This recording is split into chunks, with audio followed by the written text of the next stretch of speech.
Hello বন্ধুরা, আমি হাসনাত। তোমরা দেখছো আমার চ্যানেল ম্যাট্রিক্স বাই হাসনাত। বন্ধুরা, রেলওয়ের বিভিন্ন পদে 2024-এ কিন্তু প্রচুর নিয়োগ আসছে। তো এর মধ্যে একটা পদ হচ্ছে টিকিট কালেক্টর বা টিসি পদ। এই পদে 2024-এর কিন্তু রিক্রুটমেন্ট হতে চলেছে। যারা টিসি হতে ইচ্ছুক তারা কিন্তু এখন থেকেই প্রিপারেশন শুরু করে দাও, কারণ খুব তাড়াতাড়ি তোমাদের জন্য সুখবর আসতে চলেছে, নিয়োগ হবে। আচ্ছা, এই টিসি পরীক্ষাতে কবে আবেদন শুরু হবে, এর পরীক্ষার মোডটাই বা কীরকম, কয়টি পর্যায়ে নিয়োগটা হয়ে থাকে, এর যোগ্যতা কী লাগে, বয়স কত লাগে, আবেদন ফি কত, এই সমস্ত কিছু কিন্তু আজকের এখানে আমরা আলোচনা করব। ঠিক আছে? আশা করছি তোমরা এর আগেও জানো, যারা টিসির জন্য প্রিপারেশন নিচ্ছ তারা হয়তো এগুলো জানবে। যদি না জেনে থাকো তো আজকে আমরা ডিটেলস একটু আলোচনা করে নেব। ঠিক আছে? প্রথম যে জিনিসটা সেটা হচ্ছে আবেদন কবে থেকে শুরু হবে। দেখো, আবেদন শুরু হবে প্রত্যেক বছর, মানে প্রত্যেক বছরই আবেদন শুরু হবে তোমার, যদি 4টি ভাগে ভাগ করো একটা বছরকে, তো দ্বিতীয় ভাগে, তার মানে মাস যদি উল্লেখ করি তো আমরা পাবো এপ্রিল। ঠিক আছে? April May June. ঠিক আছে? এপ্রিল মে জুন এই মাসেই কিন্তু সবসময় আবেদন তোমাদের প্রত্যেক বছর শুরু হবে। তো ধরে রাখতে পারো এপ্রিল কিংবা মে মাসে কিন্তু রেলওয়ে টিসির রিক্রুটমেন্টের জন্য আবেদন চলে আসবে। তো এখন থেকে কিন্তু প্রিপারেশন তোমাদেরকে নিতে হবে। ঠিক আছে? এমন নয় যে আমি তখন থেকে নেব না, এখন থেকে প্রিপারেশন শুরু করে দাও, কারণ এপ্রিল মে জুন এর মধ্যেই কিন্তু তোমাদেরকে আবেদন প্রক্রিয়াটা শুরু হয়ে যাবে। নোটিফিকেশন তার আগেই তোমরা পেয়ে যাবে। ওকে? পরীক্ষার মোড, দেখো পরীক্ষার মোড সবসময় অনলাইনই হবে। ঠিক আছে? এখানে মাত্র একটাই পরীক্ষা হয়, সেটা হচ্ছে তোমার অনলাইনে। ঠিক আছে? অনলাইন পরীক্ষা হবে, আর সেটা হবে কি বলতো, কম্পিউটার বেসড টেস্ট। ঠিক আছে? যেটাকে আমরা সিবিটি বলা হয়, সেটা হচ্ছে কম্পিউটার বেসড টেস্ট। এটাই হয়ে থাকবে তোমাদের অনলাইনে। ওকে?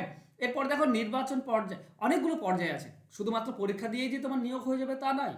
নির্বাচনে অনেকগুলো প্রক্রিয়া আছে। প্রথমে তো তোমাকে অনলাইনে কম্পিউটার বেসড টেস্ট এটা দিতে হচ্ছে। ঠিক আছে? কম্পিউটার বেসড টেস্ট এটা দিতে হচ্ছে। এরপরে তোমাকে পেট দিতে হবে। ঠিক আছে? পিইটি বা যেটাকে বলা হয় ফিজিক্যাল এফিসিয়েন্সি টেস্ট, এটা তোমাকে দিতে হবে।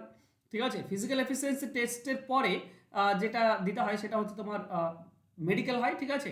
মেডিকেল টেস্ট হবে। মেডিকেল টেস্ট এবং তোমার যে ডকুমেন্টস আছে সেই ডকুমেন্টস ভেরিফিকেশন, এটা কিন্তু তোমাদের হবে।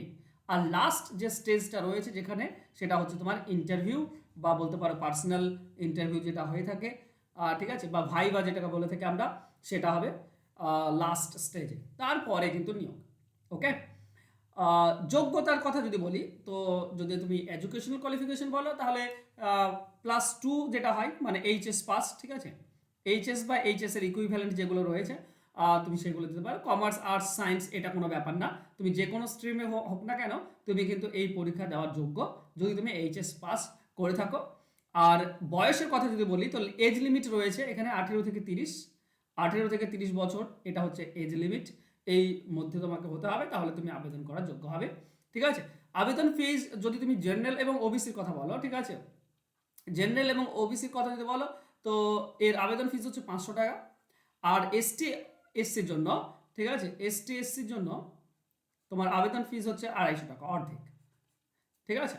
পরীক্ষার তারিখ তো তোমরা জানতে পারবে, যখনই আবেদন শুরু হবে তখন কিন্তু পরীক্ষার তারিখ তোমাদেরকে দিয়ে দেওয়া হবে। তো এই হচ্ছে টিসি পরীক্ষার হাল হিস্ট্রি। তোমরা যদি প্রিপারেশন নিতে চাও তো এখন থেকেই শুরু করে দাও, কারণ খুব শীঘ্রই তোমাদের পরীক্ষার নোটিফিকেশন আসতে চলেছে। ওকে বন্ধুরা, আজকের ভিডিও ভালো লাগলে অবশ্যই লাইক, কমেন্ট এবং শেয়ার করে দিও। Thank you so much, by.